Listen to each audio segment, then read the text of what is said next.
جمعے کی نماز پڑھ کے دنیا بھاگتی ہے، او ہو پتہ نہیں کون سی پیچھے آگ تھی جو بجھائی جائے گی۔ اور آج تک لوگ مسئلہ پوچھ رہے ہیں کہ جمعے کی بعد والی سنتیں کتنی ہوتی ہیں۔ میں نے کہا کتنے سال ہو گئے جمعہ پڑھتے، کتنے سال ہو گئے، ابھی تک سنتوں کا نہیں پتا، ابھی تک نہیں علم کے پہلے کتنی رکھتے ہیں اور بعد میں کتنی رکھتے ہیں۔ فجر کی سنتیں کب پڑھنی چاہیے؟ سنو فجر کی سنتوں کے بارے میں۔ میرے رسول کریم سید عالم صلی اللہ تعالی علیہ وسلم سے ایک صحابی نے پوچھا تھا، حضور میری فجر کی سنتیں رہ گئیں یا رہ جاتی ہیں تو حکم کیا ہے؟ کیا انداز ہے حضور کا؟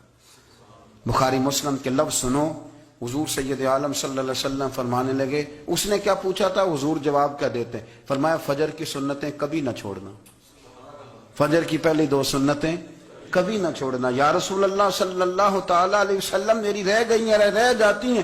فرمایا فجر کی دو سنتیں نہ چھوڑنا، فرمایا فجر کی پہلی دو سنتیں مجھے دنیا اور دنیا کے اندر جو کچھ ہے وہ سب سے زیادہ پیاری ہے۔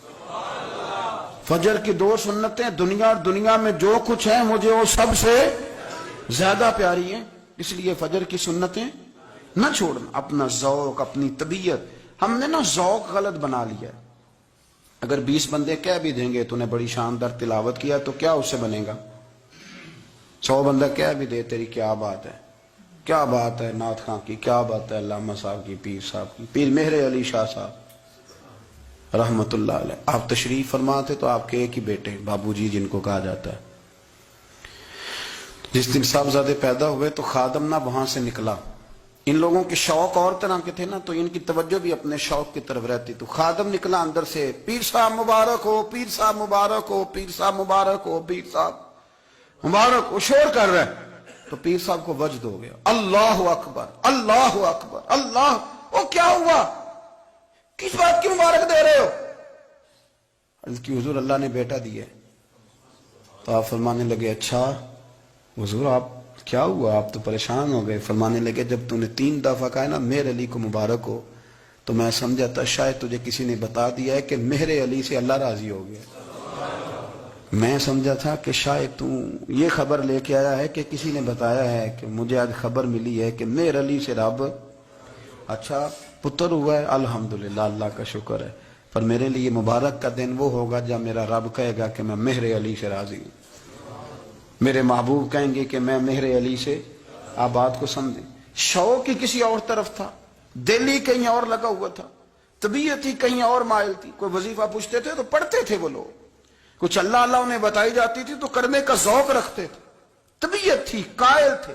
حضرت ربیع کہتے ہیں میں بڑی دور سے سفر کر کے گیا حضرت اویس کرنی سے ملنے، بڑی دور سے، اور جب میں پہنچا تو فجر کا وقت تھا، تو حضرت اویس کرنی کو میں نے پا لیا، تو وہ نماز پڑھ کے نا قرآن شریف لے کے بیٹھ گئے۔ فرماتے ہیں اشراق چاشت کا وقت ہوا تو نفلوں کی نیت باندھ لی۔ محدث ابن الجوزی نے لکھا ہے، فرماتے ہیں پھر جب زوال کا وقت ہوا تو مسجد میں جھاڑو دینے لگ گئے، زور کی نماز پڑھ کے تو عصر کی تیاری تک وہ مسجد میں بیٹھے رہے۔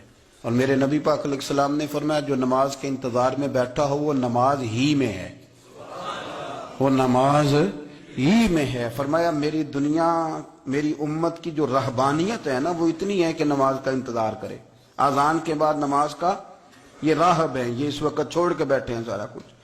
فرماتے ہیں عصر تک انہوں نے اللہ اللہ کی، پھر مغرب تک کی، عشاء کی نماز ہوئی تو نماز پڑھی تو وہ تھک گئے۔ اب مجھے وہ فارغ ہوں مصلی چھوڑے تو میں ملاقات کروں نا، یہ آپ حیران نہ ہو کہ اتنی دیر بندہ کیسے اللہ اللہ کر، ہم نے کی نہیں نا اس لیے ہم پریشان ہیں۔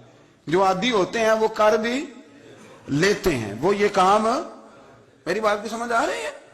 جب جاتے ہو کسی دفتر میں تو 8 گھنٹے کھڑے رہ لیتے ہو نا، مجبوری ہوتی ہے تو کھڑے رہا جا سکتا ہے۔ پاسپورٹ کے دفتر بولیے، امیگریشن کی لائنوں میں، اور میں نے تو ایمبیسیوں میں بندے 12 گھنٹے پہلے جا کے کھڑے دیکھیں، رہ لیتے ہیں کھڑے۔ تو اگر ان کاموں کے لیے رہا جاتا ہے تو اللہ رسول کے لیے بھی کھڑے رہا جا سکتا ہے۔ تو فرمانے لگے کہ جب عشاء کی نماز کے بعد آخر انسان تھے، تھک گئے، نیند کا غلبہ ہوا تو تھوڑی ایسے آنکھ بند ہوئی تو کھلی تو رونے لگے۔ حضرت ویسے کرنی رو کے کہنے لگے مالک مجھے غافل تو نہ کر، ابھی میں نے کیا بھی کچھ نہیں، دن ختم ہو گیا، کوئی نفل نہیں، کوئی اللہ اللہ نہیں، اللہ مجھے غافل نہ کر، میری مدد فرما۔ فرماتے ہیں جب وہ روئے تو میرے ساتھ جو شخص تھا، میں نے کہا اٹھو چلیں، کہنے لگا حضور ملا نہیں، فرمایا جو میں لینے آیا تھا وہ مجھے مل گیا ہے، جو میں ان سے سیکھنے آیا تھا وہ مجھے نصیب ہو گیا، اب اور میں نے کیا لینا، ختم ہو گئی بات، اٹھو چلیں۔